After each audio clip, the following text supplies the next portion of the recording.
Hello दोस्तों, स्वागत है आप सभी का फिर से एक नई वीडियो में। आज की वीडियो में हम सीखने और समझने वाले हैं कि मार्केट में गामा ब्लास्ट या फिर हीरो जीरो ट्रेड क्यों बनते हैं। और वीडियो के आखिर में मैं आपको ये भी बताऊंगा कि आखिर इन ट्रेड्स को कैसे पहचाना जा सकता है। लेकिन उससे पहले अगर आप मेरे चैनल पर पहली बार आए हैं तो चैनल को सब्सक्राइब करें। वीडियो अगर आपको पसंद आती है तो वीडियो को लाइक करें। तो चलिए शुरू करते हैं। दोस्तों, मेरी आप सबसे रिक्वेस्ट है कि आप सभी एक बार इस ऑप्शन ग्रीक वाली वीडियो को जरूर देखें और खास तौर पे डेल्टा और गामा ग्रीक की एक्सप्लेनेशन को जरूर देखें, तभी ये वीडियो आपको समझ में आएगी। तो वीडियो में सबसे पहले हमें ये समझना होगा कि आखिर ये गामा ब्लास्ट जिसे हम हीरो जीरो ट्रेड कहते हैं वो आखिर होते क्या हैं। तो दोस्तों, हीरो जीरो ट्रेड हम उसे कहते हैं जब एक्सपायरी के दिन आखिरी के आधे घंटे या 1 घंटे में कोई भी इंडेक्स बहुत तेजी से मूव करता है और 1, 2 या 5-10 रुपए पे ट्रेड करने वाला प्रीमियम अचानक से 100, 150 या फिर उससे भी ज्यादा पहुंच जाता है। इसी वजह से इसे हीरो जीरो ट्रेड कहा जाता है। तो अब हमें ये समझना होगा कि आखिर इन हीरो जीरो ट्रेड्स में जो गामा ग्रीक होता है वो डेल्टा को कैसे अफेक्ट करता है और फिर उसके बाद डेल्टा कैसे एक ऑप्शन के प्रीमियम को अफेक्ट करता है। दोस्तों, मैं उम्मीद करता हूँ आपने ऑप्शन ग्रीक वाली वीडियो देख ली होगी। जो गामा होता है ये हमें ये बताता है कि डेल्टा की वैल्यू कितने रेट से चेंज होगी। दोस्तों, अब सपोज करिए कि मार्केट में 2 ऑप्शन है, ऑप्शन ए और ऑप्शन बी, जिनमें दोनों का डेल्टा सेम है लेकिन गामा की वैल्यू अलग अलग है। पहले ऑप्शन की गामा की वैल्यू हम मान लेते हैं 0.2 है और दूसरे ऑप्शन की गामा की वैल्यू 0.7 है। और आप मान लीजिए कि मार्केट 10 पॉइंट का मूव करती है, तो ऐसे में जिस ऑप्शन की गामा की वैल्यू ज्यादा है उसकी वजह से उस ऑप्शन का डेल्टा की वैल्यू भी काफी तेजी से चेंज हो जाएगी। क्योंकि अगर गामा की वैल्यू ज्यादा है तो इसका मतलब ये है कि डेल्टा की वैल्यू बहुत तेजी से फ्लक्चुएट करेगी और जैसे ही डेल्टा की वैल्यू बहुत ज्यादा तेजी से बढ़ जाएगी तो फिर उसके बाद ऑप्शन का प्रीमियम अपने आप बढ़ने लग जाएगा। दोस्तों, जो गामा होता है इसकी value at the money options पर सबसे ज्यादा होती है। अब मान लीजिए कि मार्केट जहां चल रही थी वहां पर कोई ऑप्शन तो एट द मनी होगा ही। अब जैसे ही मार्केट बहुत तेजी से मूव करेगी तो वो ऑप्शन फिर उसके बाद इन द मनी ऑप्शन बन जाता है। और जैसा मैंने आपको पिछली वीडियो में बताया भी है कि इन द मनी ऑप्शंस में डेल्टा की वैल्यू काफी ज्यादा होती है। तो जैसे ही मार्केट किसी एक डायरेक्शन में बहुत तेजी से मूव करती है तो ऑप्शन के इन द मनी होने की वजह से उसका डेल्टा ज्यादा होता है और फिर उसके बाद अपने आप ऑप्शंस के प्रीमियम बहुत तेजी से बढ़ना शुरू हो जाते हैं और फिर इसी तरीके से हमें चार्ट पर हीरो जीरो ट्रेड देखने को मिलता है।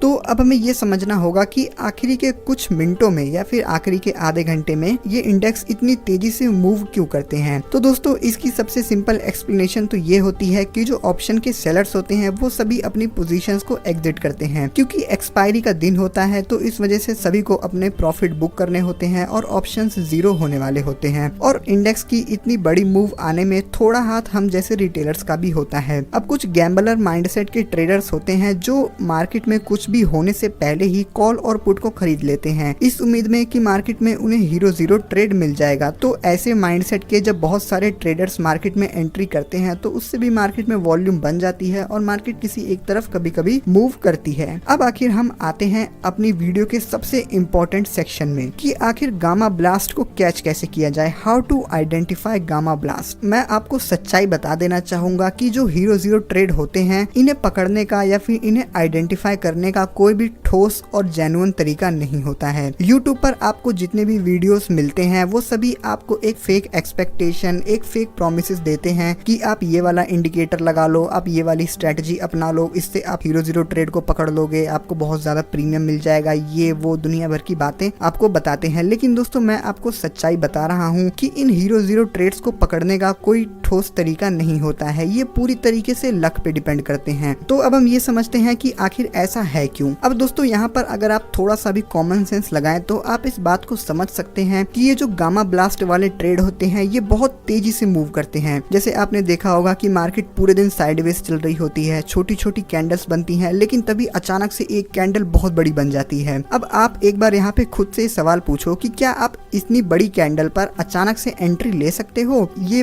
बहुत ही बेवकूफी भरा डिसीजन होगा, क्योंकि अगर आप इतनी बड़ी वॉलेटाइल कैंडल्स पर ऐसे ही कूद पड़ते हो इस उम्मीद में कि आप बहुत ज्यादा प्रॉफिट कर लोगे तो ऐसे में आपको लॉस हो सकता है। क्योंकि जब ये कैंडल्स एकदम से बहुत बड़ी बनती हैं तो फिर उसके बाद अगर मार्केट थोड़ा सा भी रुकती है तो गामा का इफेक्ट कम होने की वजह से ऑप्शन के प्रीमियम वापस से थोड़ा नीचे आ जाते हैं। तो ऐसे में हो सकता है कि आप जहां पर एंट्री ले वहां से मार्केट थोड़ा सा नीचे वापस आ जाए और आपका हो सकता है स्टॉप लॉस हिट हो जाए या फिर आपकी पोजीशन पोजीशन लॉस में चली जाए। तो इसी वजह से मैं ये कहना चाहूंगा कि इस तरीके के ट्रेड्स को पकड़ने की आप बिल्कुल भी कोशिश ना करें। इस तरीके के ट्रेड्स में विन रेट बहुत कम होता है और तो और इनके अलावा इनकी एक्यूरेसी भी बहुत लो होती है। अगर आपको मेरी बातें सच्ची नहीं लग रही हैं तो मैं आपसे ये कहना चाहूंगा कि आप ये बात जानते हैं कि आजकल हफ्ते में 5 के 5 दिन एक्सपायरी होती है। तो आप बस एक काम करिए, आप 10 एक्सपायरी पर हीरो जीरो ट्रेड करने की कोशिश करिए और फिर उसके बाद आकर आप मुझे इसी वीडियो के कमेंट सेक्शन में बताना कि आपको कितने हीरो जीरो ट्रेड्स मिले, आपको कितना प्रॉफिट हुआ और आपको कितना लॉस हुआ। फिर उसके बाद आप खुद समझ जाएंगे कि हीरो जीरो ट्रेड्स को कैच करना एक बेवकूफी है।